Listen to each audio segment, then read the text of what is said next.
Welcome in, Hokies fans, to this edition of the Tech Sideline podcast. We record on Wednesday, October 13th, as Virginia Tech gets set for possibly its most important game of the season, a showdown with Pittsburgh on Saturday afternoon in Lane Stadium. On episode 199 of the Tech Sideline podcast, we'll go through Pitt's explosive offense, the Hokies' struggles with injuries heading into this game, and how the winner of this game will end up in the driver's seat for the ACC Coastal. All that and much more on episode 199 of the Tech Sideline podcast, which starts right now.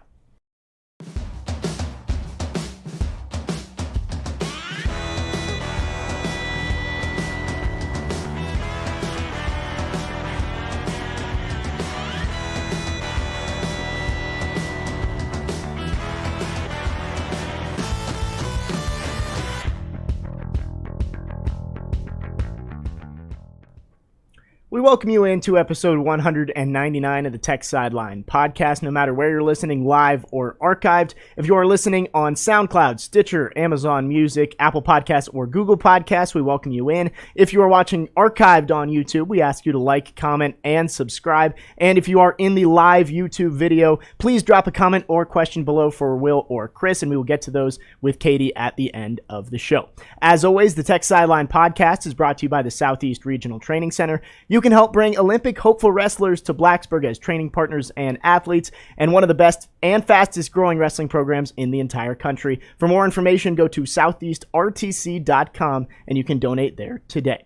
As always, I'm your host, Jake Lyman. We have our usual Wednesday crew on set: Will Stewart, Tech Sideline's founder and general manager. To my left, lead analyst and columnist for Tech Sideline, Chris Coleman. In the fourth chair today, it is Katie Adams. She will have some trivia, some nuggets, some stats at the midway point of the show, and also get to your questions and comments at the end. And behind the scenes, the best podcast producer in the land, Will Stewart. Yeah, Malcolm Stewart.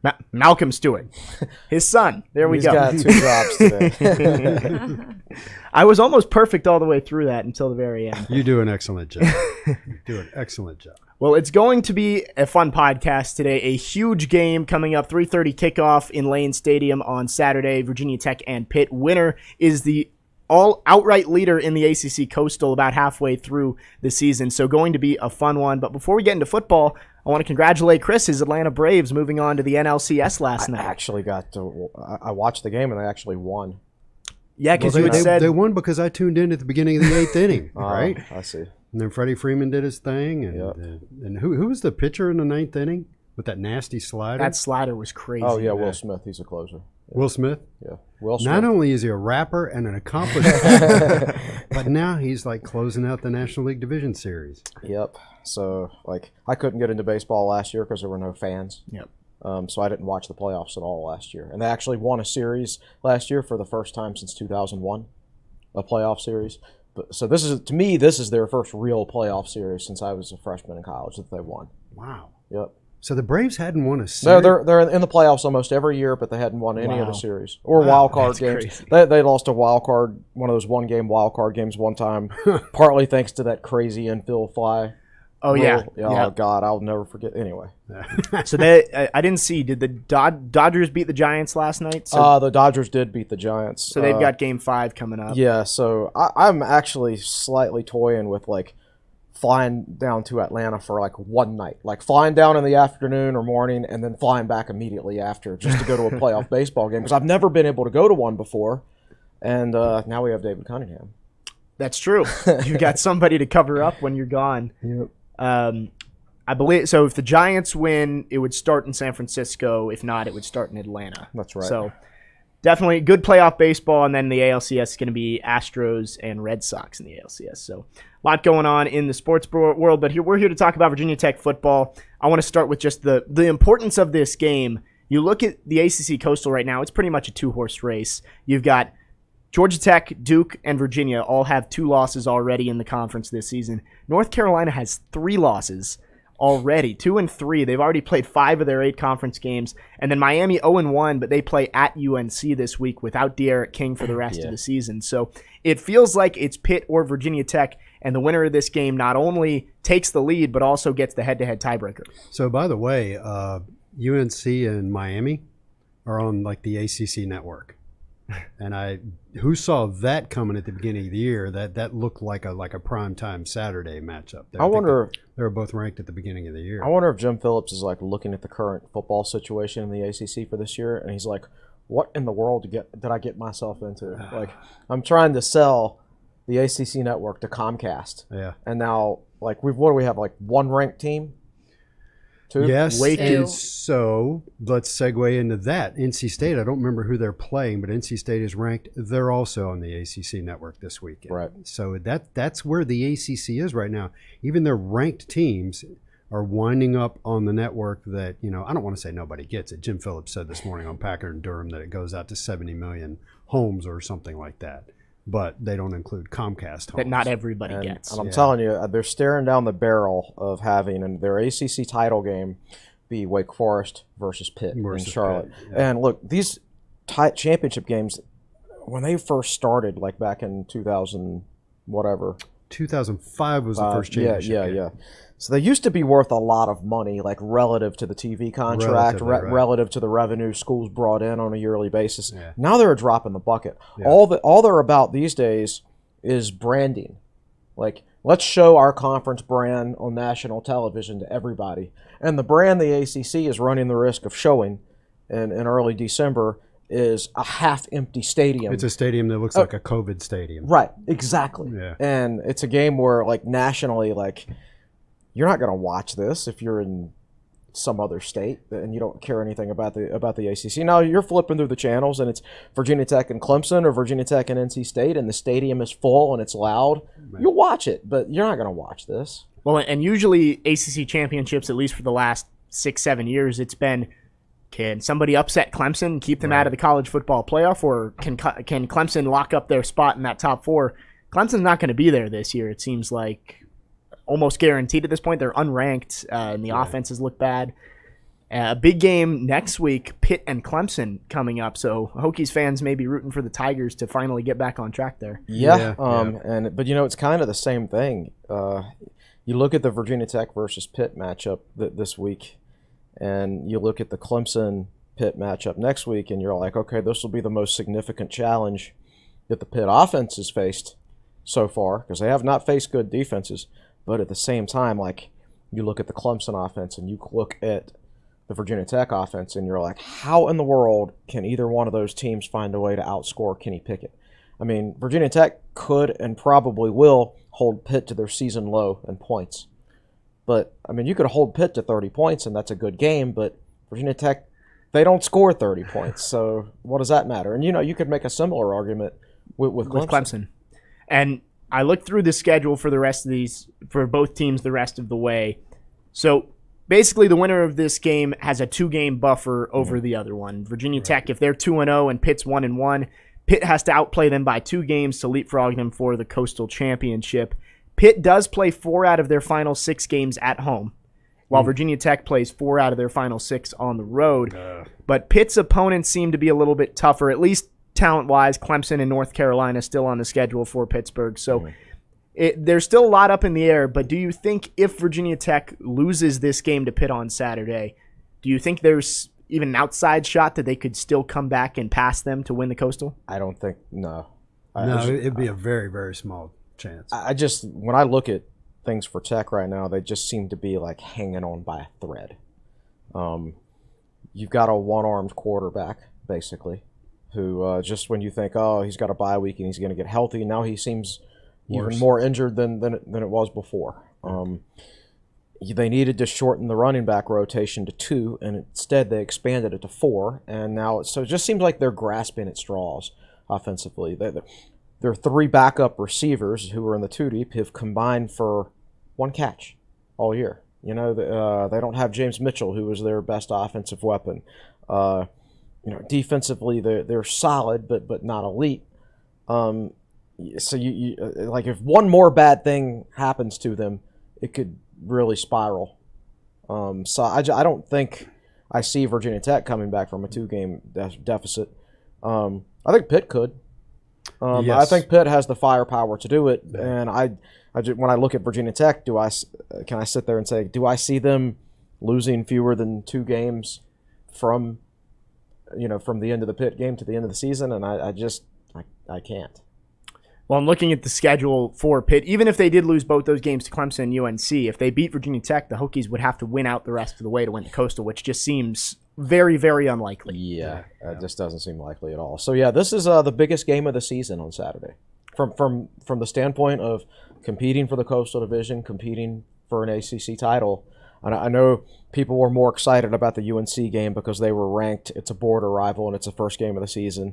I know people were more excited about Notre Dame because it's Notre Dame and they were ranked. But this is the most important game right here.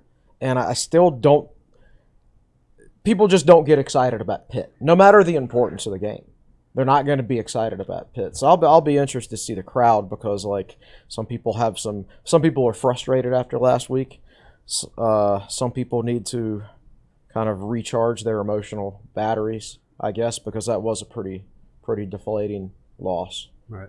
But yeah, you're right, man. It's the most important game of the season. Well, and even more playing this season because, again, over the last 6 or 7 years, if you're in this situation, you're playing for the Coastal, but most likely to get beat by 30 by Clemson in Charlotte. This year, it seems like Wake Forest went to overtime with Syracuse last week, and NC State isn't super talented. And Louisville the week before, it was real close. Yes. Yeah. So Wake is good, but they're good because they have a bunch of seniors and they're well coached, but there's still a talent edge that other teams have over Wake, and if you get them in a one-game situation, you can beat them. Yeah, if you remember 2019, Wake was having a good season, and then they were really thin. And they had a couple key injuries, and that was it. I think they had a quarterback injury, and then they had an injury to their best wide receiver, and then that was it for them.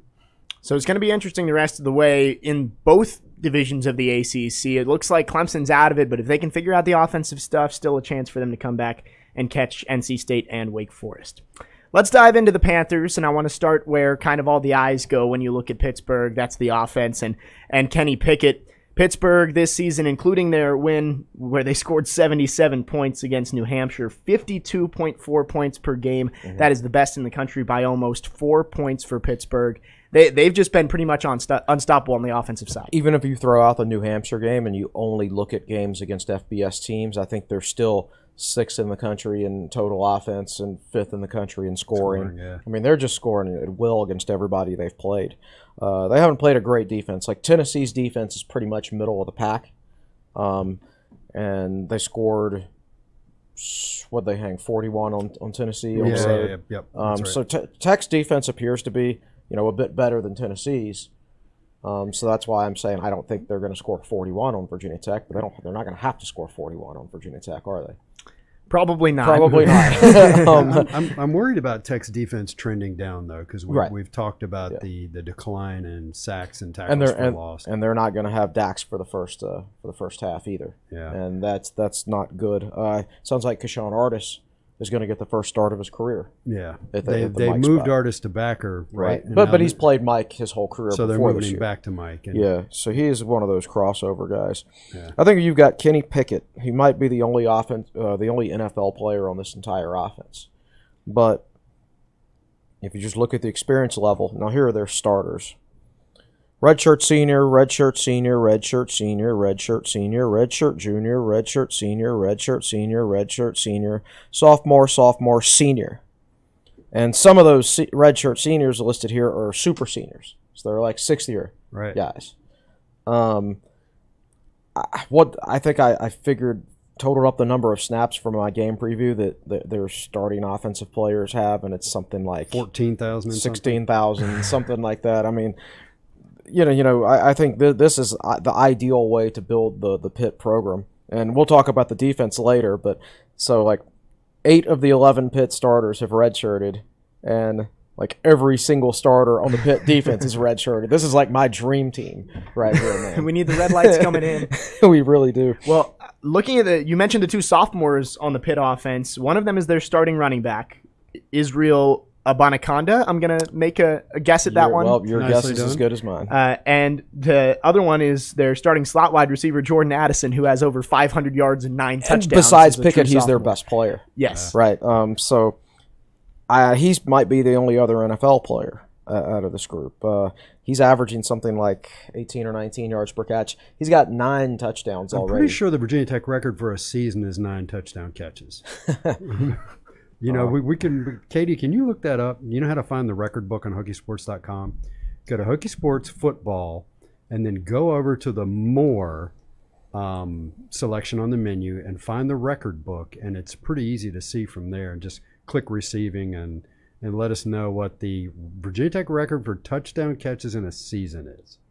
She's looking at me like, I'll do my best. I think Jordan Addison would at least break it by the end of the season. You would think so. 5 games in, 9 receiving touchdowns. Yeah, so he's in pace to have about 20.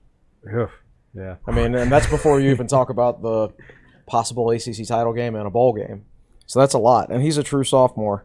So, like, it's not like an exceptionally talented offense. It's like they're good but not great, but there's just so much experience there. And seniors matter in football. And it seems like Pitt has a senior-laden team every year. You remember when Virginia Tech rolled up there in 2018, and the Hokies, I think what they have, of their 22 guys in the 2 deep, they had 17 freshmen and sophomores. And Pitt had, like 20-some seniors on their whole team? And of those 20 seniors, 19 of them were redshirt seniors. Yeah. And this is how you... And the one that hadn't redshirt was a really good running back. I don't remember his name. Yeah, and this is how you build it if you're Pitt. And this is actually how I envision Virginia Tech's program. I think Virginia Tech has a little bit better access to more talent than Pitt, because it's a football school where the fan base really cares about it, and we should be able to dedicate more resources to it and things like that. And, Pitt, they play in kind of an empty stadium, and they're fourth fiddle in that town to the Steelers, Penguins, and Pirates. Yeah. Right? And maybe even to Pitt basketball at this point. Who knows? But they have a really stout in-state recruiting opponent in Penn State. Historically. Yeah, exactly. You got Ohio State's not too far away. Right. So it's a really the further up in the Northeast you go, the smaller the talent pool gets, and there's still a lot of competition. Right, exactly. And so I think for Pitt's current situation, and I think Narduzzi's done a really good job, and he's used the proper strategy to maximize their program. Yeah. I think Virginia Tech could do the same thing with a little bit more talent, and that's how I envision Virginia Tech's program long term. Right. By the way, do you know how long Narduzzi's been there? It's not as long as I thought.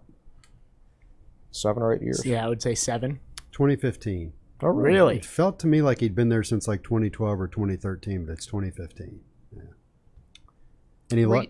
Were you saying touchdown receptions? In a yes, season. In a season. Okay, I don't know. We'll check back in and see we'll check during the break. Yeah, just to make you feel worse. Well, not you, the listening audience. Well, the good news for the Hokies is this game's going to be played at Lane Stadium and not at Heinz Field. The last 2 trips up to Pittsburgh have not gone well for the Hokies defense. Yeah, 99-39. Yeah, that's not pretty. Aggregate score. Last year was really bad, and then 2018, I believe, was when they ran for 450 yards. They averaged 13 like that. yards per play. Yeah.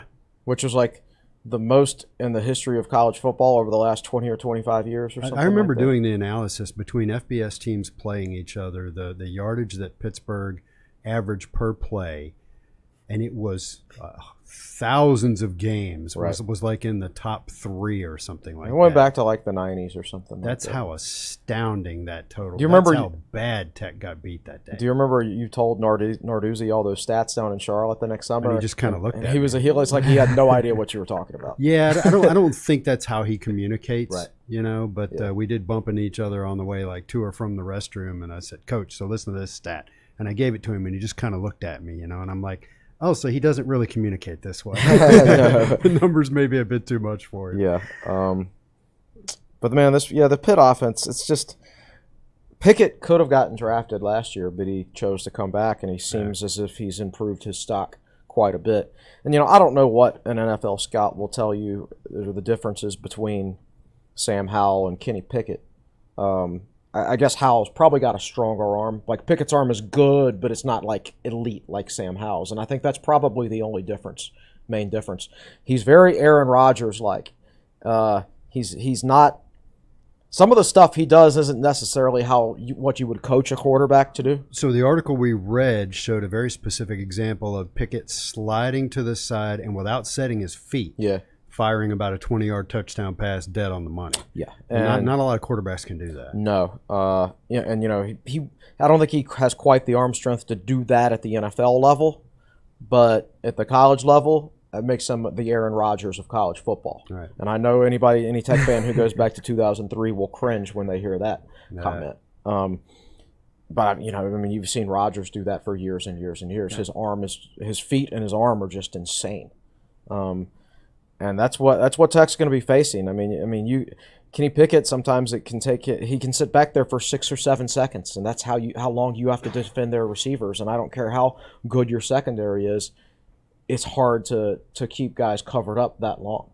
Well, and for the North Carolina podcast, when we talked about Sam Howell, it was the name. It was he might be a Heisman contender. He might be a number 1 overall draft pick. But Kenny Pickett's proven it this year. I wrote down all his stats and where he sits in the country. 6th in the country in completion percentage, 2nd in the country in passing efficiency, and he's 1st among quarterbacks with over 100 passes, 5th in passing yards per game, and 4th in passing touchdowns with 19, 15 of which have come in the last 3 games. Right. Which it's unbelievable. 15 touchdowns. I believe in 3 I read games. that ties a record that Dan Marino said he had 15 touchdown passes in 3 games. I think we did talk about that, and it's even crazier to think that 6 of those came in a loss to Western Michigan. He threw 6 touchdown passes in a loss. That was also his only interception of the year. It was in that game. Yes. Yeah, there you go. He's 19 touchdowns to 1 interception on the season. Yeah. That's a pretty good ratio. A little bit. So Tech's defense, it's going to be tough for them, but the good news is the defense has been good. You've got Jermaine Waller out there.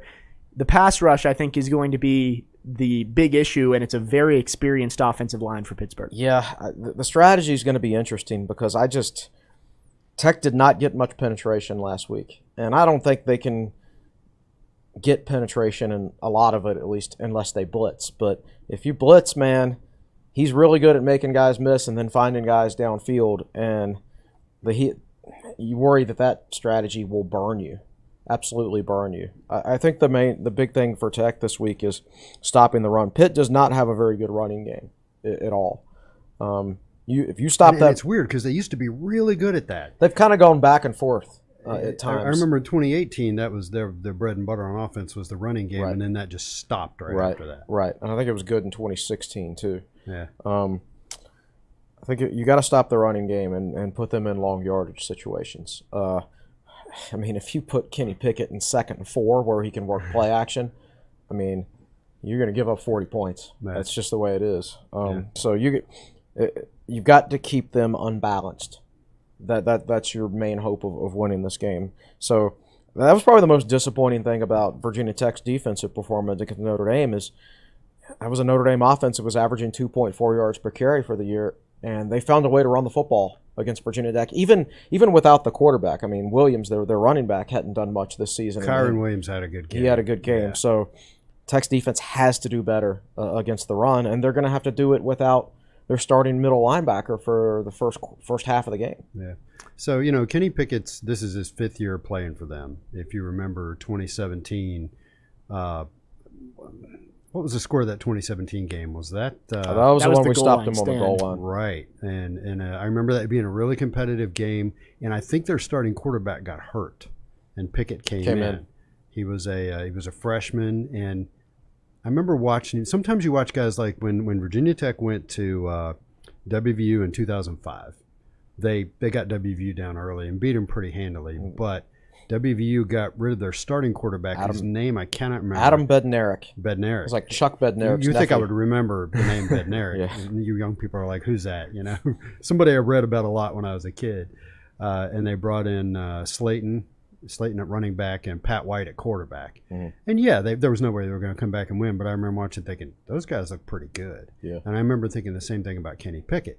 Now it took him a lot longer time in the oven to fully bake. As far as the passing game goes. So the difference between last year and this year is pretty remarkable. Last year it was something like 62% of his passes. Yeah. And this year it's 10% more. He's completing 72% of his passes.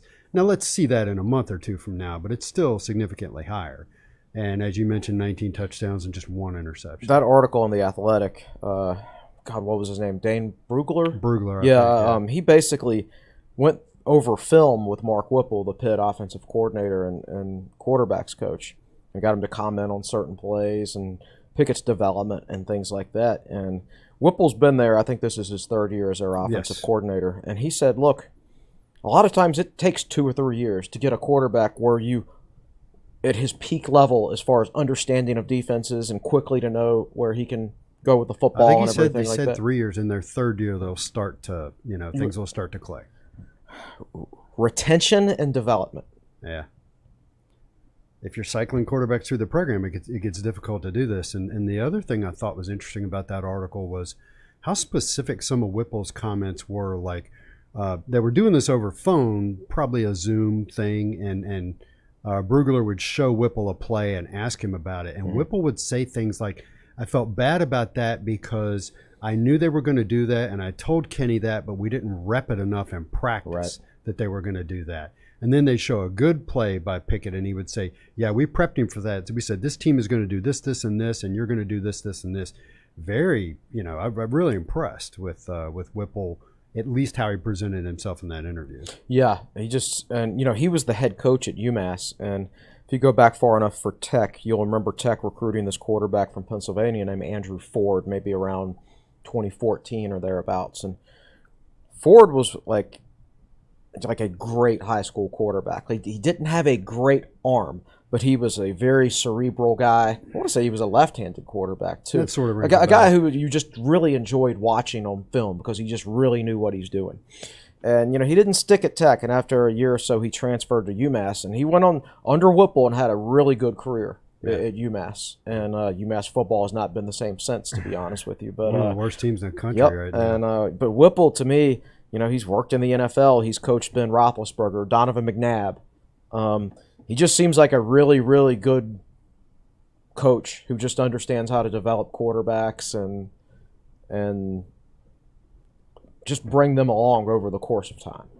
Well, you mentioned development and retention. It looks like Pitt has kind of just waited it out. They've had Kenny Pickett for a while, and there hasn't really been an opportunity to go win the ACC. And now it seems like they're peaking at the right time with the ACC wide open. They could go be ACC champions. This is the right year to peak in the ACC exactly. If you're somebody besides Clemson, because you have a legit chance at it. And that'll be the thing at the end of the year. Like, if Virginia Tech doesn't win this game on Saturday and you get to the end of the season and Virginia Tech is not Coastal Division champs, that's where you're really going to be kicking yourself. It's going to be like, this is the 1 year out of every 8 or 9 years where somebody else besides Clemson has a chance to win the league, and we weren't good enough that year to do it. Yeah. I mean, it goes all the way back to 2011 when Clemson beat Tech in the 2011 ACC championship game, and then I think Florida State took over for a few years. Couple years. And then with Clemson's Jameis Winston. Yeah. So Clemson's been unbeatable since then.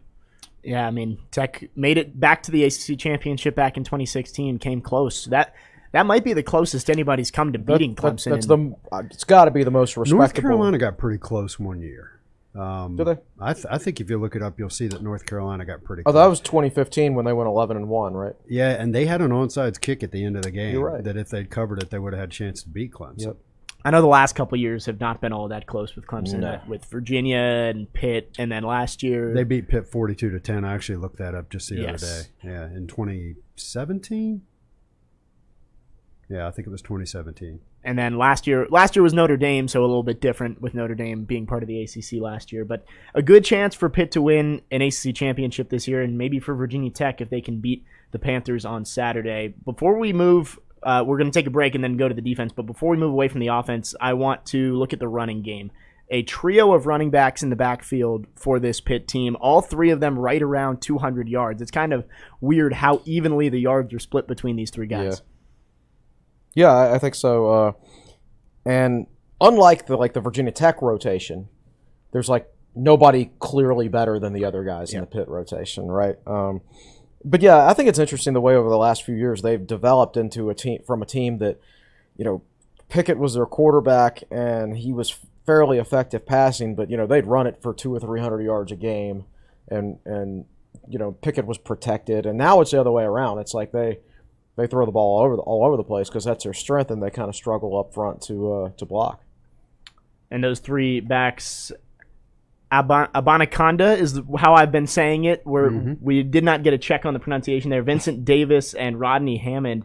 Hammond, a young guy, but he's been explosive when he's gotten the ball in his hands. I just got a text from a coach I know in the 757,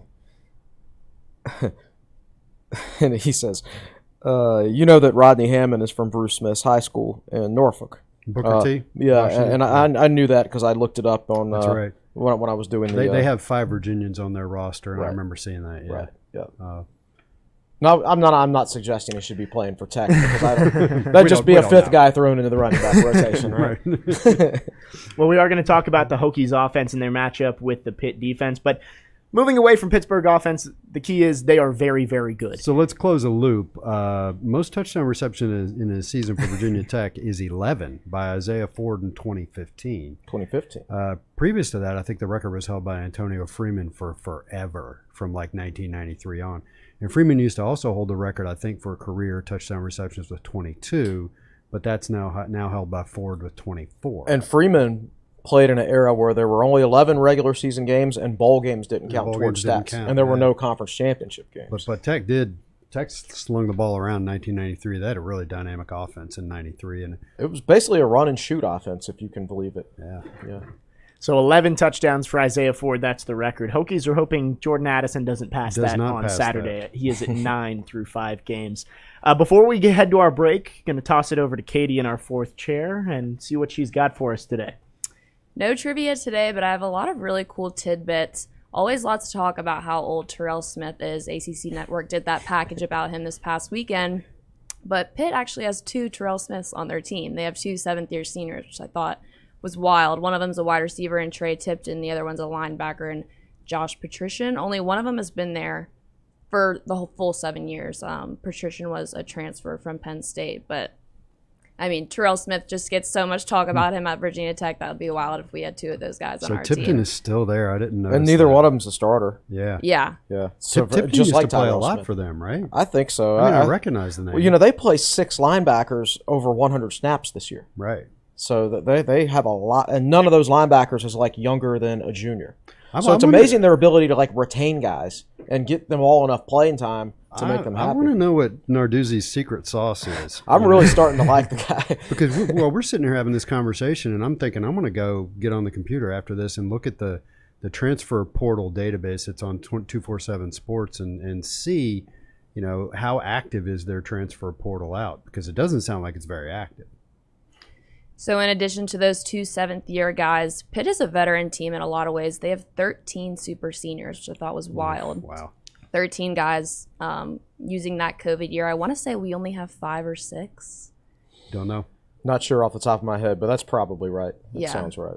It's Shanka Hodge, Austin Rosa, who those 2 guys are from the state of Pennsylvania. Right. Well, and then you have Shanka's people, not even playing, and right. Rosa's a walk-on. Which So. I don't know what happened to him, because he was supposed to be good to go for Notre Dame. Didn't dress out again, so maybe we'll see him in this game. I guess that'd be a good game for him to start, being a Pennsylvania native. You obviously have Peoples and Gallo as well, who both had Pitt offers coming out of high school, chose to come to Virginia Tech. So I guess Pitt doesn't start a lot of freshmen. We're not going to see a guy like Naquan Brown, who Hokies know good and well. By the way, Naquan Brown's listed at 6'3", 205.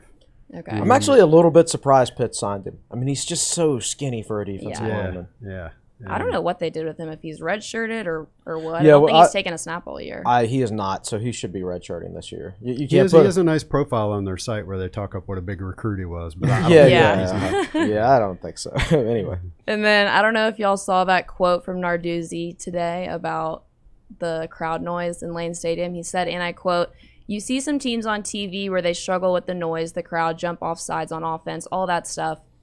We didn't do that down in Tennessee. Don't expect to do it in Blacksburg this weekend," which is ironic because Lane Stadium is historically loud on third down, and Pitt has only converted 18% of its third down tries in their last 2 trips to Blacksburg. So they're 5 for 27 on third down. Oh, okay. That's something to watch. Again, you have to stop their running game and put them in long yardage situations. Now, they're going to be better equipped to deal with that this year because Pickett's a lot more advanced this year than he was his last 2 trips to Lane Stadium. So 5 for 27 the last 2 times. 5 for 27. So he's talking big game for. Well, he's got a senior-laden team, and and then he turns on the film and watches Virginia Tech not be able to score very much, and I'd feel very confident if I was him too. Yeah. Well, and a lot of their offensive linemen have experienced Blacksburg before. Obviously, Kenny Pickett's experienced it before, so at the very least, they know what they're getting into.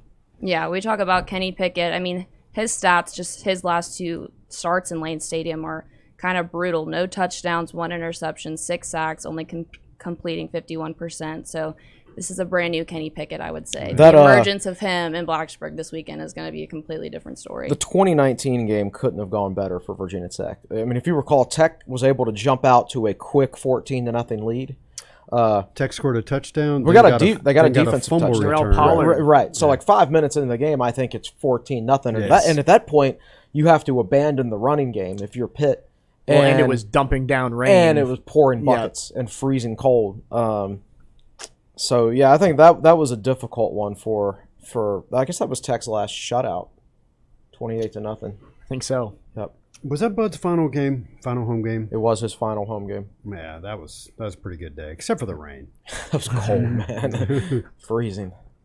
That's all for me. All right. Thank you. Before we get away from the offense, I wanted to mention something on Tech Talk Live that Justin Fuente mentioned. He was talking about Dax Hollyfield and how they've changed the targeting rules, so now you can be on the sideline with the team during the first half. And he's saying Dax Hollyfield, he'll be warm by the time he goes in for the second half. He's going to be pacing up and down the sidelines. Yeah, he's not a guy who sits still very much, from what I can tell. And I am so glad they got rid of that, because I thought that was ridiculous. Yeah, you don't want to shame the guy. It's bad enough that you're, kicking him off for playing football. Right. Well, that's what Justin Fuente called it. He said they used to have to take the walk of shame and get escorted out into the locker room. What if you got ejected in the first half at Lane Stadium and you got ejected off the field? You go back to the locker room, you change. What do?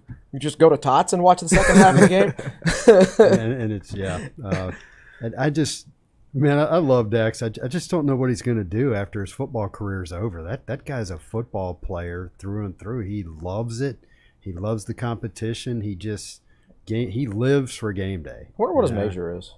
I don't know. I have to look it up. I feel like Dax could end up being like a strength and conditioning coach. That feels I like could see that. Oh yes, that you can definitely. That's the type of energy you need in the strength and conditioning program. So I could see him being one of those guys who takes an intern year or 2 in the Virginia Tech strength and conditioning program while he gets his own license. And yeah. He's a guy that would fire up the team by headbutting plates in the gym. Well, I mean, his nose bleed. Every other picture of him you see is his nose cut is wide open. All right, well, we're going to take a break here on episode 199 of the Tech Sideline podcast. When we get back, we're going to talk about the Hokies' offense, their struggles, and how they can exploit some of the issues on the Pitt defense if they want to pull out the win on Saturday in Lane Stadium.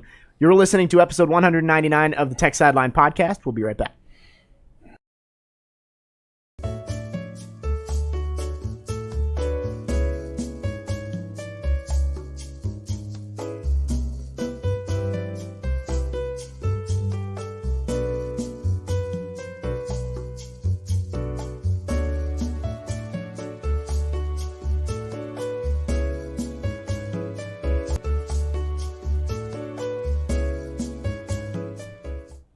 Welcome back to episode 199 of the Tech Sideline podcast, brought to you by the Southeast Regional Training Center. I'm your host, Jake Lyman. Will Stewart across the way, Chris Coleman to my left. Katie Adams is in our fourth chair today, and Malcolm Stewart behind the scenes. We're going through the huge showdown on Saturday between Virginia Tech and Pittsburgh. Winner takes control of the ACC Coastal as at a 2-0 record and would also get the tiebreaker against the other. So a huge game coming up. We've gone through Pitt's explosive offense. Kenny Pickett has been one of the best, if not the best quarterback in the country through the first 5 games. But the defense, not quite as impressive for Pittsburgh. Gave up 45 points to Western Michigan in a loss to the Broncos. They've struggled against the pass, been pretty good against the run, but the Hokies' offense has struggled. Now Braxton Burmeister banged up even more. Going to be a tough test. Yeah, the efficiency numbers are kinder to Pitt than the overall numbers. I think they're 21st in rush defense, 108th in pass defense, so 57th in total defense. Just in the traditional stats. Efficiency? Traditional stats. Okay. Efficiency, their defense ranks generally in the top 40 and even in the top 30, I think, in some of the metrics. When they gave up, 44 or 45 or whatever to Western Michigan, that was the game where they had 3 turnovers. They were -3 in the turnover margin, and Western Michigan took advantage. They had 2 fumbles. Kenny Pickett, there was only interception of the year. I think when they score a lot of points, they're capable of scoring quickly, which means there's more plays probably in a Pitt game, which hurts them in the total defense metrics. It's really their style of play.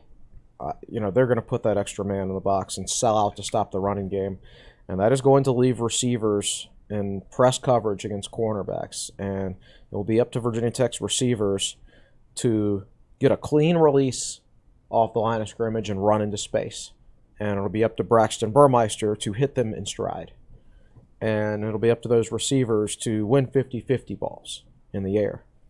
And based on what we've seen this year, I think only one of those things has been happening, which is getting 50-50 balls. I don't even think that's been happening. Well, Trey's gotten some, I think. Caleb Smith, he had some chances. Tavion had the touchdown against West Virginia. That was kind of 50-50. It was one. It's happened more often than the other two. Well, how many opportunities? That's fair. How many opportunities have they had to go get 50-50 balls? Not many, because we've had that whole discussion about how Braxton doesn't tend to throw that kind of pass. Right, and so at any rate, this seems like the exact opposite type of defense that Virginia Tech needs to be facing. Yes. Well, and that was the talk last week, was that Notre Dame is a good matchup for Virginia Tech, and that kind of showed. The Hokies almost were able to pull that game off. This is not a good matchup for Virginia Tech in almost any of the phases of the game. Well, we said it in the bye week on this podcast. I said, I'm going to pick Virginia Tech to beat Notre Dame, and I'm going to pick them to lose to Pitt. Yeah. And it's not going to be because I think they'll be playing down to their level of competition or anything like that. It's just because I think Pitt is a little better than Notre Dame, and there's certainly a worse matchup for Virginia Tech than Notre Dame. That's why I'm really disappointed to lose that game last week, because I do think, and I still feel that was a good matchup for Virginia Tech, and I would play it all over again and feel pretty good about it. I thought it was going to be a close game either way, but I thought it was one that Tech should have won. And now you're staring down the barrel of being 3-3, a year after you went 5-6 and lost the bowl streak, right? Yep. So it's just not. It's not the mental state that we wanted the fan base to be in at midseason.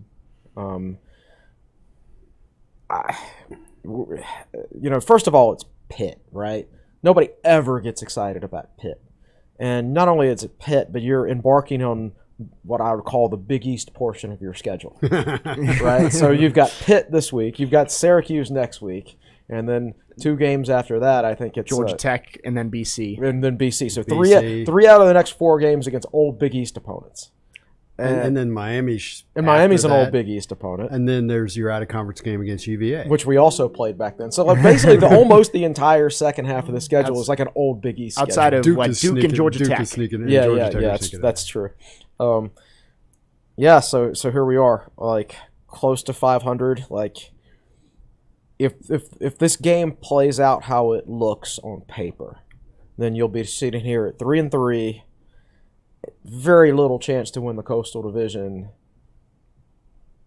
and a one-armed quarterback. And that's not, people are not going to be happy. So those last 6 games are going to become like really, really critical. But they're all matchup dependent. All the last 7 games are all matchup dependent. And this one's not a good matchup for Virginia Tech, but there are others that will be. Well, and the good news for fan support on Saturday, it is not a noon kick. It's 3:30, which should get at least a little more people out there. I'm a little worried about Syracuse and Duke. Syracuse already announced as a 12:30 kick, not this Saturday, but next Saturday. And then Duke in November, it's going to be cold, and probably another noon kick for that one. We assume it's going to be cold. I've gone to a Tech game, the Tech Clemson game in 2011 on October 1st, where it was like 32 degrees and sleeting/snow. And I've worn shorts at a December 1st game. Miami 2001. So you just never quite know. Well, we've talked about Braxton Burmeister being banged up. He had to leave the game against Notre Dame, did come back, but looking back at the TV broadcast, he was clearly in a lot of pain. Oh, yeah. And Pitt, they've struggled on defense, but mostly against the pass. And you mentioned it's deep shots, stuff like that. And if Burmeister doesn't have the ability to accurately throw the ball downfield, it's going to be tough for the Hokies to move the ball. He talked this morning to the media about the treatment he's getting for his shoulder. He's getting like that electronic treatment Uh-huh. and a bunch of other stuff. I got the electronic treatment on my shoulder when I heard it playing football. Really? Oh yeah, and it's I don't know how they do it these days, but they can turn it up to different levels depending on how much pain or how much you enjoy, how much you can stand being electrocuted. Basically, it's an interesting type of treatment. But he's getting a lot more obviously done than that. But he said he's twice a day treatment, the electric therapy. I don't know what else, but they're doing everything they can to get him right. But I mean, if you got to do all that to your throwing shoulder in the middle of the season as a quarterback, and the bye week is already in the rearview mirror where you're supposed to have an opportunity to get healthy. I don't want to be that guy. I don't either, but that's all great, and that might help. And then you take your first hit, right? You know, and you're you need time to get over some of these injuries. Like I remember spraining my ankle in mid-August, and I was not without pain until December. Well, Michael Vick, a month after the season ended. Michael Vick in 1999 was, he hurt his ankle against JMU, and he was never right the rest of the season. Until the national title game. Exactly, and then he was super right. Right. You know, and the image I always go back to is when he had that long touchdown run against Temple that year. You could tell he wasn't 100%, and that was late in the year. Yeah. You could tell he was gimpy, and he still outran Temple's defense. Yeah, you know? yeah. And then, so it's like you see that on film all year if you're Florida State, and then you show up for the national title game, and you're like, who is this? And the guy's turned up to 11. Yeah. I mean, he's been a good quarterback all year, but suddenly he's just this freak that you can't stop. Right. So I would not. I don't think Braxton Burmeister will be anywhere approaching 100% this season until, let's hope, the bowl game. First of all, let's hope he's 100%. Second of all, let's hope there is a bowl game. Yeah. Right. Well, and if this happened last year, let's say, or 2 years ago, when you have Hendon Hooker, who's having a great season at Tennessee, Quincy Patterson, or even Ryan Willis, do you think Braxton Burmeister is starting this game? I don't think so. I think they're playing Hooker. You would think so. Yeah.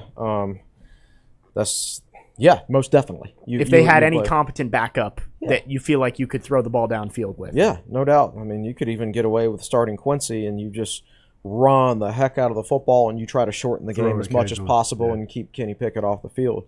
It's a little different this year. So, like, your backup against Notre Dame was Texas A&M's former fourth-string H-back. And your other backup, his only other offer was JMU.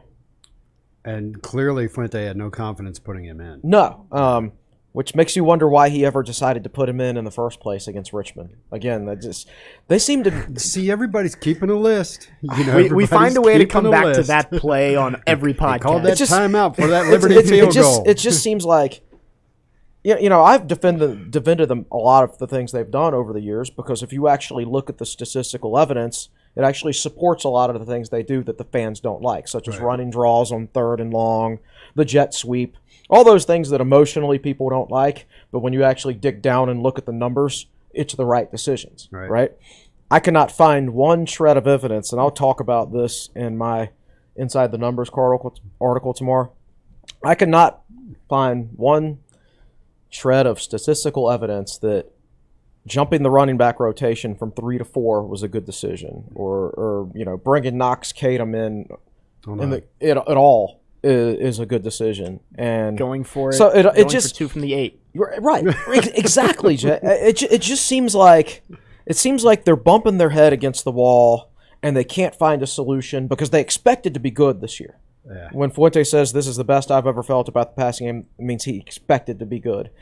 So it seems like they're bumping their head against the wall. They can't find a solution, and now they're just kind of grasping at straws. Is what it feels like to me. Well, and Braxton Burmeister, when he did talk to the media today, he had a funny comment. There was kind of pictures going around of him getting slipped some sort of medication from trainers and coaches, and there were jokes being made, but he laughed it off and he said it was ibuprofen. It was nothing sketchy. Which is exactly what everybody on Twitter said. So it's some, one of these. Some people like to try to make things. One of these shock jock equivalents on Twitter got some video of Braxton getting handed a pill, and I thought one of the answers to the tweet was interesting. It was something like, "Yeah, and since Tech's too cheap to spend $2,000 for a sideline tent, now that's out there in front of everybody." And I'm like, "Well, what's out there in front of everybody? It's ibuprofen." It's a football player taking pain medication. This is not the first time this has ever happened. Well, let's look at this Pitt defense. The strength, I think, comes in the interior of that defensive line. There are obviously a lot of great schools that put out a lot of defensive tackles, but Pitt is up there. Yeah, so one of their young guys, the defensive tackle is a sophomore, right? Redshirt sophomore. Is actually a really, really good player. So that's what you got. Kalijah Kinsey. Yeah, and he's sort of in the who was their old defensive tackle who's in the NFL Aaron now? Donald. Aaron Donald. From a size standpoint, he's like Aaron Donald. It's like you normally don't see a 6 foot, 275 All-American defensive tackle. Well, and they said the same thing about their last one, Jalen Twyman, who was kind of like a spitting image of Aaron Donald. Yeah, exactly. So they got to go on. They figured out something on the defensive line up there. I think they've got.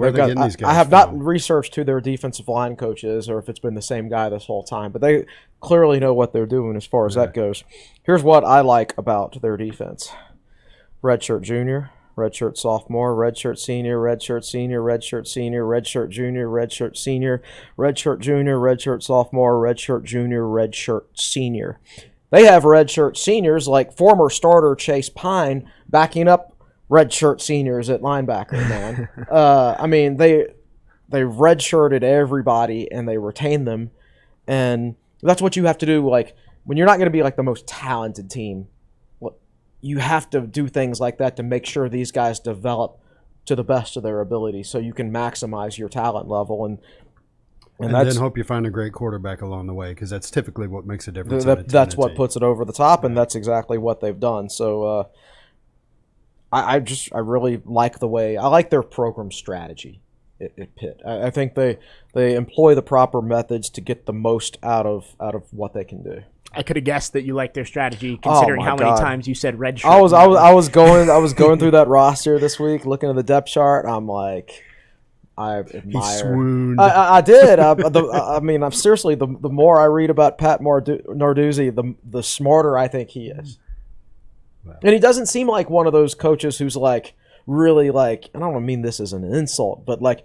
He always looks so out of control sometimes on the sideline with all the screaming and yelling. So he doesn't come across as one of those like cerebral coaches who, but he's not carrying around a play sheet, discussing what's going on with his coordinator. He just looks like a former defensive coordinator who's a head coach. Yeah. He's just he looks like probably what Bud Foster would have looked like as a head coach, right? Yeah.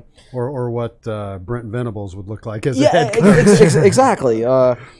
But clearly he thinks things through very deeply behind the scenes, and I just think his strategies for the building of the program or maybe he just keeps it simple, and maybe the game's not complicated to him. Right. And again, I want to know what the secret sauce is. How does he keep so many people there when he's got a bunch of older guys playing? Right. And it's not like Pitt has a dominant program where they're winning 10 games every year. Yeah. I mean, they're keeping their heads above water. They're solid, but I think they're getting the most out of what they can at Pitt. Yeah. And certainly there have been coaches that haven't. They had some lousy ones. So they were really good back in the late 70s and early 80s with Marino and I guess Johnny Majors was their coach back then. And he was doing that thing of putting 120 guys on scholarship, So, yeah, they were good. But they've had a lot of bad coaches since then. Yeah, they have. So let me jump in here to your point. We're building them up as if they're this awesome program. But if you look from 2017 to 2020, 4 years, they went 26-24. Mm-hmm. The team that won the Coastal, I was wrong. It was 2018, not 2017. The team that won the Coastal finished 7-7 that year. It's Carolina won the Coastal and they were 11-1 during the regular season. So. They have not won 10 games since 2009, and back in kind of the middle of that Big East stretch after a bunch of teams had left. So, yeah, we're talking them up like they're this big dominant program, and they're really not. And the one thing that I think should give you hope this Saturday is that Pitt is maddeningly inconsistent. All the way back to the early 2000s, they were crazy inconsistent. Mm-hmm. They'd go over there and get their butts handed to them by a bad South Florida team and then smoke Virginia Tech and then go back to losing. Remember in 2001 when Tech went to Heinz Field for the first time and lost 38-7? Yeah. And Tech had lost one game all year, and Pitt was what, like 2-6 or something like they that. They were a bad football team. They just beat Tech by 31 I think points. they were it made 2 no and sense. 5. That's kind of just how Pitt's been through the years. Yeah. But so that would be my gripe if I was one of their fans. Yeah. You've got an NFL quarterback. You've got a senior-laden team. How did you lose at home to Western Michigan? That would drive me a little crazy. Yeah, and the answer is turnovers. Yeah. Yep. Well, and this team, they beat Tennessee on the road, and in Knoxville, they're pretty excited about the team that they've got now. They just blew out Shane Beamer's South Carolina team this week. I think Tennessee was still finding themselves at that point. Hooker didn't start that game. He came into the game. It was Joe Milton that game. You're right. And to be fair, I think a lot of people are going to blow out South Carolina this year. It's kind of an ugly situation down there. But yes, Tennessee has improved since the beginning of the season, so that could turn out to be a big win for Pitt, especially on the road. Well, Pitt's defense, I looked through your preview, 15 players on their two deep on defense have been in college. Not sure if they've been with Pitt, but at least playing college football for at least 4 years. So that's... I mean, what does Mike Young say? Get old and stay old? Yep. So that appears to be their philosophy at Pitt too. And again, to me they're very similar to Wake Forest, in that I think they have head coaches that understand who that school is in the grand scheme of things, and they have a specific vision for how you win at that school. Yeah. And look at that. I mean, you see Pitt, honestly, in my opinion, probably going to win the Coastal this year, and Wake Forest probably going to win the Atlantic is what it looks like, or certainly has a good chance to win the Atlantic. And I think when you have a senior-laden team with the right quarterback, you can be solid in your other years, but that year where you have a bunch of seniors and your quarterback's a senior, you're going to take it to another level. And that's something I think Virginia Tech could replicate, except with a little more talent. It'll be interesting to see what Pitt does this year, because they look really good, but are they going to be just another Pitt team that goes 8-4 or 7-5 at best for whatever reason, despite how good their quarterback is and how old they are? Right. I'll actually watch their game against UNC because I think it's going to be very entertaining. Yeah. It should be a lot of points. Yeah. Pittsburgh currently sitting at 4-1 and 1-0 in the ACC this season, and based on what we've talked about, it doesn't look great for the Hokies, at least on paper, looking at this matchup and how well Pitt's played. Hokies banged up on the offensive side of the ball. But we're going to do keys to the game. If the Hokies are able to come out of Lane Stadium with a win on top of the ACC Coastal, how do they do it? Their defense played the most hellacious game of the season. That's how they would do it, and have a lot of turnovers and probably make a big play on special teams somewhere along the line. You just look at the Tech offense, and they've scored 17 points. They scored 35 points against Middle Tennessee, and then 23 against West Virginia, 21 against Richmond, but 7 of those were a special teams touchdown, and then 29 against Notre Dame, but 6 of those were defensive touchdowns. So this team, they can't, with the exception of Middle Tennessee State, and Pitt ain't no Middle Tennessee, then they haven't been able to break like that 24-point barrier. Right. And it just seems to me like you're going to have to score more than that to beat Pitt. So the likelihood of winning this game just doesn't seem very strong to me. Yeah, so the offensive thing is one issue, and defensively, get more pressure on the quarterback than you have been, even though he's really good against it. And first of all, you got to stop the running game and put him in longer situations. Continue to do a good job on third down, which they actually did against Notre Dame. They just didn't force enough third downs. Mm-hmm. We talked about that on Monday. And just get the game of their lives from the defensive backs, who, as you've noticed, you have noted, they won't just have to guard or cover for 2 or 3 or 4 seconds. It might be 5 or 6, and that's when it gets really difficult. Well, and Pittsburgh has not scored less than 40 points this year. So I think you're right there that the defense has to play great, maybe hold them to that 25 to 30 range, and then you got to get points on special teams or defense. You got to find a way to do something like that. And Pitt has only scored 40 points in their last 4 trips to Lane Stadium. I imagine they feel about Lane Stadium the way Tech fans feel about Heinz Field and the Carrier Dome. Well, and that's something you have to feel good about, is usually in this series, at least over the last half decade, the home team has won, and pretty convincingly every time, with the exception of maybe 2017 with the goal line stand. Yeah, Tech has won 3 out of the last 4. The loss was the 2015 game where they picked up 100 yards on Tech did on one of the ugliest football games in Virginia Tech history. That game was uglier than the 0-0 Wake Forest game. That 2015. Wow, I don't know, man. That's a No, we had Tech had almost 300 yards of offense. They moved the football a little bit against Wake Forest. The Pitt game was just pouring rain and 100 yards of offense and a sack fest. It was ugly. Yeah, that maybe I'll torture myself by watching that someday. If you want to. All right, well, let's jump into game picks here. I will give David Cunningham's before I give it to you. David has Pitt winning 41-20, so not a lot of confidence from David Cunningham. No. No sympathy. He has no sympathy. He did write in his take here. He has a lot to live up to. He said his prediction against Notre Dame was 85% accurate.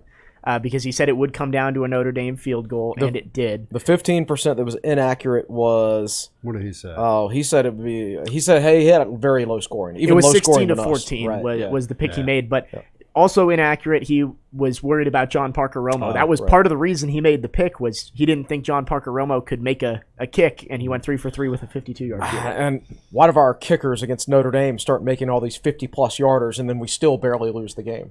Yeah, it's the old free throw thing, man. It's Brian Johnson. Speaking of which, Brian Johnson got picked up. He is by on the Saints now. Saints, yeah.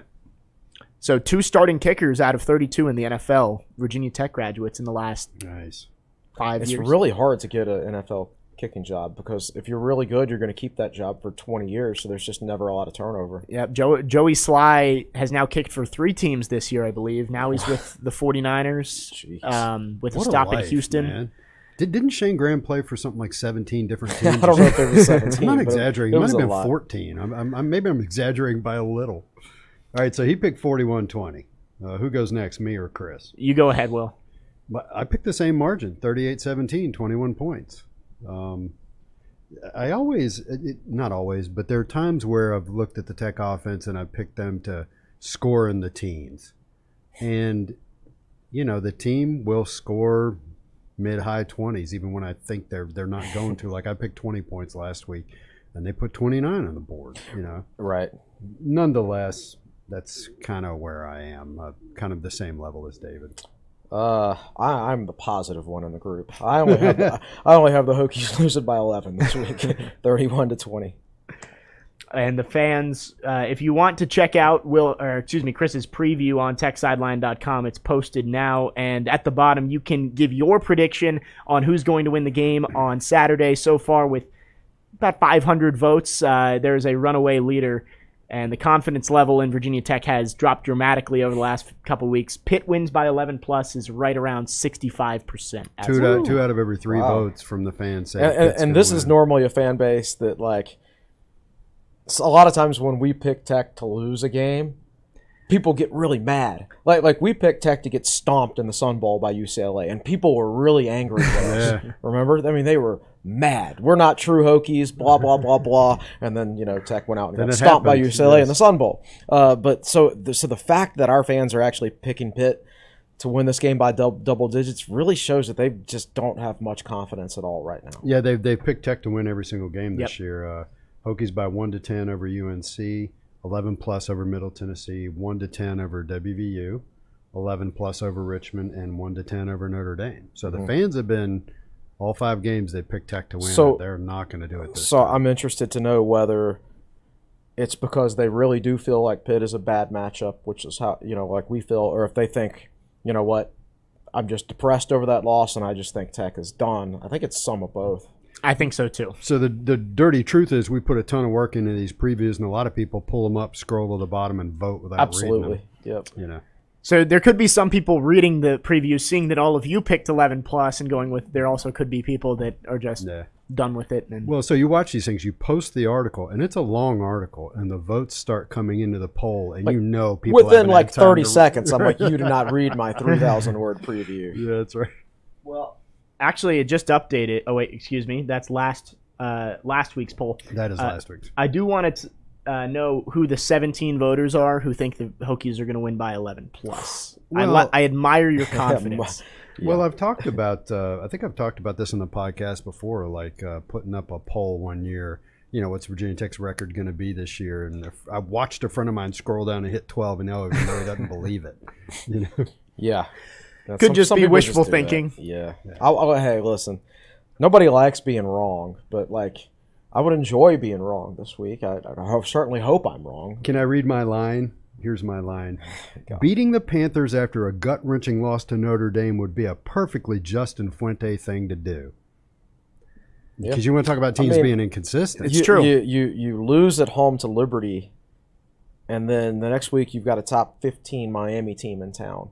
And you really control that game going into the fourth quarter. And later in that season, you go toe-to-toe with Clemson for 3 quarters, right? Yeah. The top 3 team in the country. And blow out Virginia. Right. It's just like, how do you let those skinny 160-pound Liberty wide receivers stiff arm you to death like our DBs did in that game? And then you go out there and physically dominate Clemson's receivers. Yep. So there's a level of inconsistency in this program, and it can vary on a week-to-week basis. So it does make these games kind of hard to predict. Obviously the best example is losing 45-10 at home to Duke, and then 8 days later you're up 28-0 on Miami. Like 15 minutes in or something crazy like absolutely insane. Yeah. Now part of that's Miami. They're also inconsistent. Yes, part of that is Miami. But, this is also the same Pitt team that lost to Western Michigan. Yeah. The Western Michigan team who got beat by 25 this past weekend by Ball State. So the transitive property of football. Yeah, exactly, right. So, it could happen, but, all you can do, you can't guess things like that, right? All you can do is look at the numbers, the analytical numbers, and understand where one team is strong and another team is weak, and make your picks based on that. Yeah. So that's why our picks are the way they are this week. Well, I was talking to Malcolm before the show. I was just saying, you never know. It seems like every game you're confident in, the Hokies lose, and the games you don't feel good about, the Hokies find a way to win. So we will see what happens. Before we get into YouTube questions, I do want to touch on Basketball Media Day going down in Charlotte this week. Yesterday was men's. I believe women's is today. Right. And Chris Hirons is down there covering women's basketball. But David Cunningham was covering the men's event yesterday, and a lot of good things said about the Hokies program. Yeah, David and I talked before he left yesterday, and we decided one of the things he should do is ask all the other ACC coaches about what they thought about Virginia Tech's program and what Mike Young was doing and everything like that. So there's a really good article on our homepage right now with a lot of, I think he got quotes from 7 of the other ACC coaches about the program that I think is quite strong. None of those guys had any bad things to say about Mike Young. We'll put it that way. Yeah, and if you go to OxVT's Twitter feed, there's a video from a couple of years ago of Mike Krzyzewski, the first time he coached against Mike Young at Virginia Tech. Duke won. Yeah. But it's about a minute and a half of Krzyzewski talking about Mike Young and saying, he's one of the best coaches in the country.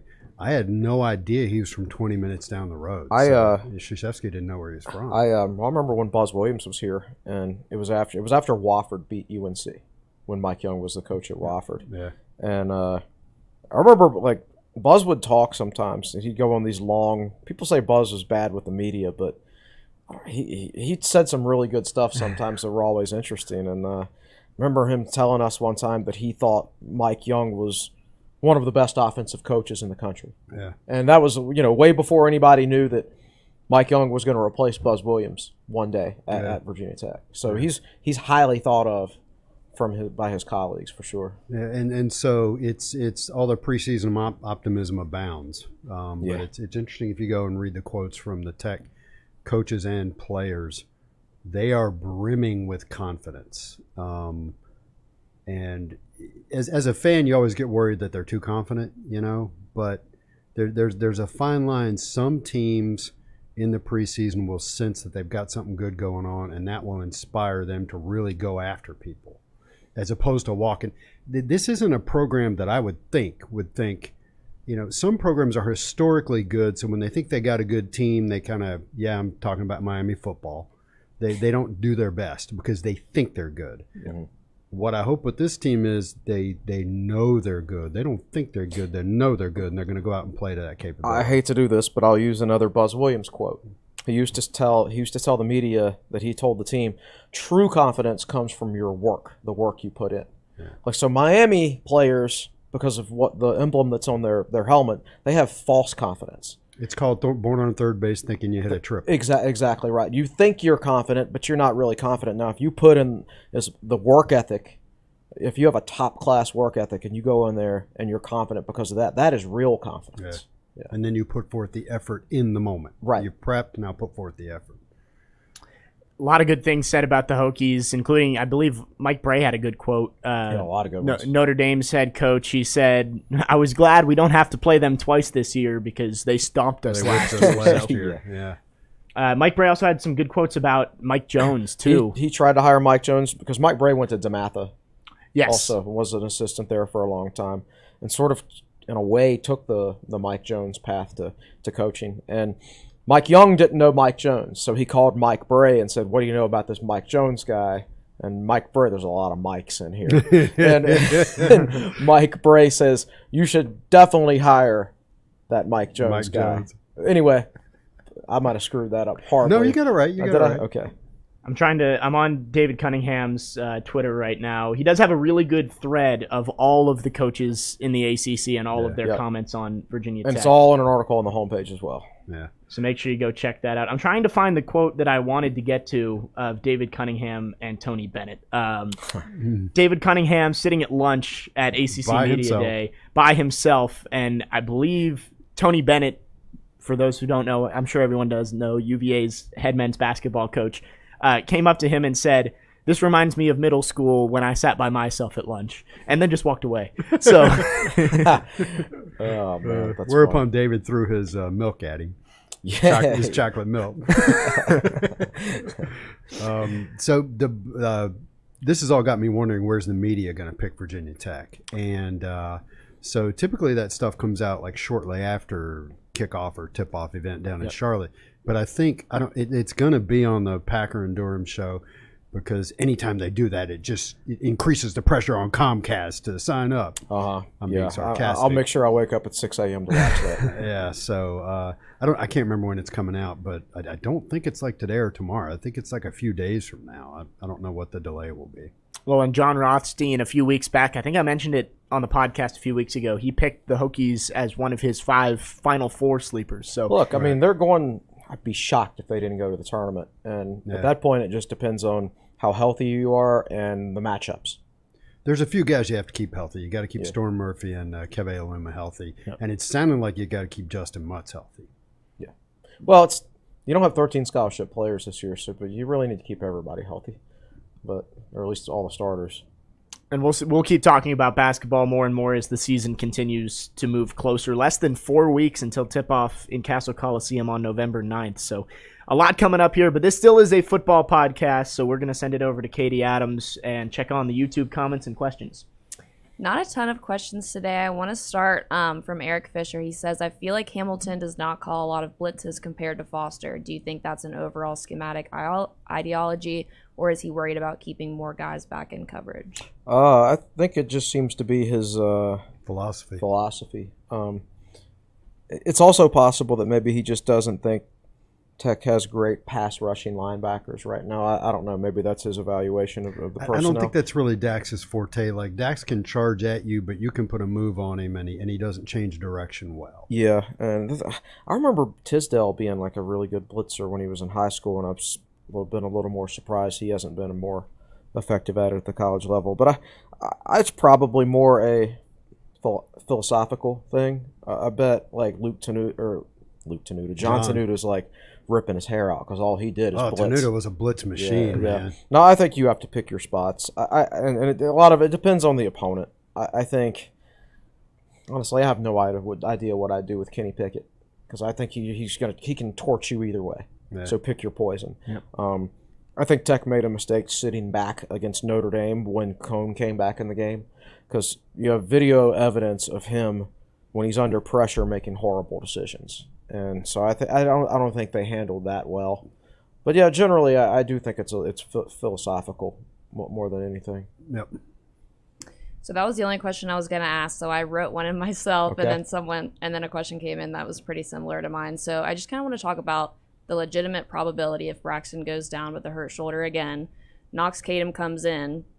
What happens if he starts throwing interceptions, if he's having trouble in the pocket? Fuente already said that Taj Bullock is not game ready. Mm-hmm. Connor Bullock is down. Last year, he said that James Mitchell would be the next quarterback up. He's hurt. Obviously, that wouldn't actually happen. But, I mean, just what is the probability? Well, of that? you What mean who is happens? the extreme emergency option at quarterback Now for Virginia Tech? I wonder. Yeah. Probably Tavion.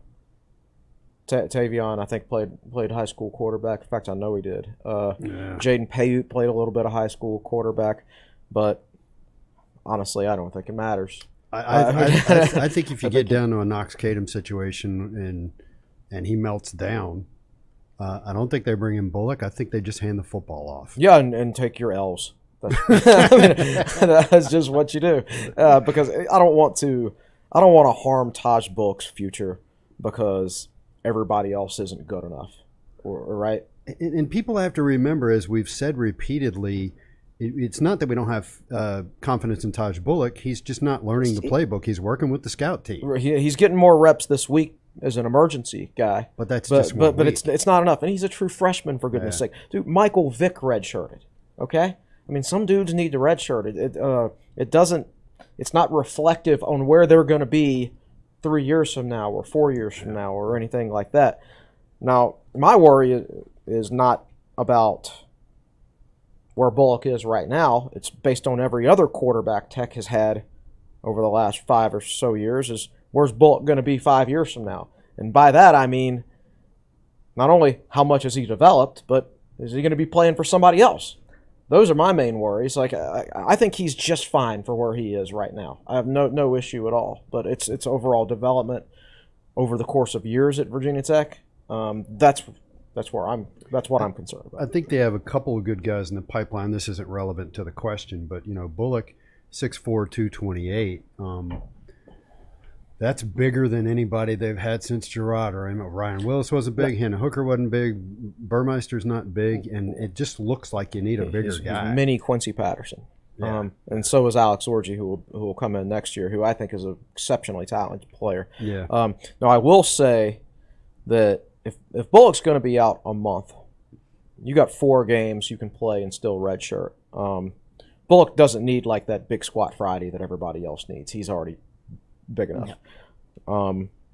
And if you don't want Burmeister doing quarterback sneaks on short yardage situations and having 4 300-pound linemen land on top of it. You meant that Blumrick's going to be out a month. Right? Blumrick's going to be out a month. So for that month, I mean, you could use Taj Bullock as your short yardage, goal line, whatever. Give him the Quincy Patterson package. I would have him in practice taking snaps from under center and just bulldozing ahead. You've heard my rants. 6'4", 228, do it. Yeah. Well, and I guess the question there is if Braxton Burmeister does go down and can't return against Pitt or in another game, you're basically just going to mail that one in and see what happens. Well, I think Kadum will come in. Kadum would come in. He would come in, but that limits your offense significantly. It's already limited significantly. So, I just don't think. Yes, you would have to do something. I mean, you bring Kadum in, and if something happens to him, then you make a decision on what to do after that. But at that point, I don't think it would matter what decision they made. The result's going to be the same. Y'all are making me a big Knox Kadum fan. like that pass, the hitch and go late against Notre Dame that Burmeister and Turner just barely missed. I want to see Knox Kadum hit that pass if he has to. Yes. I'm not saying put him in and have him throw it. I'm saying if he winds up in that situation, I want to see him hit it. Of course I want to see him hit it, but I think any situation where he's got to come into the game, then we're in a really bad situation, not necessarily because of him, right? But it's because Burmeister has gotten hurt or the game is out of hand or something like that. All right, well, thank you for dropping the questions in the YouTube chat today, and thank you, Katie, for going through those for us. Before we wrap up here, any final thoughts on Pitt coming up on Saturday? Maybe your last chance of the year to have a good tailgate, so take advantage of it. Yeah, I mean, this is a 3:30 game, and what's that face for? What are you doing that face for? That's funny. No, but I'm serious. Syracuse is at 12:30. Unless you get up super early, that's going to be tough. And Lord knows what the weather's going to be like for Duke in November, and it'll probably be a it's just game not anyway. Likely to be right. Yeah. Right. So this is it, man. This is it. Enjoy it. I mean, if you're one of those all day, it's not just a football game to me. It's going and seeing friends and having a good time. Then might be your last chance. I went to Center Street for the first time in a couple years for the Notre Dame game. Yeah. I stopped by his house on the way, Yeah, and it was business was just starting to pick up, and that was around 1 o'clock in the afternoon. Man, it's such a spectacle. Yeah, highly recommended. I believe somebody, the Barstool Sports Show was in town on Saturday for the Notre Dame game, and they had some nice things to say about Center Street. I saw their bus parked actually downtown on Friday night. So they made it. I think they said they were going to try to go to every bar in Blacksburg on Friday night, and I don't know. I went to several of them myself, and I didn't run into any of them. How does that company make money? I don't know. Ads, sponsorships. I've never actually gone to their site, to be honest with you. Wow. Okay. All right, well, that's going to wrap it up on episode 199 of the Tech Sideline podcast. Chris, preview's already out on TechSideline.com. What else is coming up? Oh, Inside the Numbers tomorrow. David Cunningham is going to have some more stuff. There were more football interviews today. Chris Hirons will have a women's basketball preview from down in Charlotte. And then Friday Q&A, as usual on Friday, which I think I'll be able to write tomorrow and take Friday off again. It'd be great.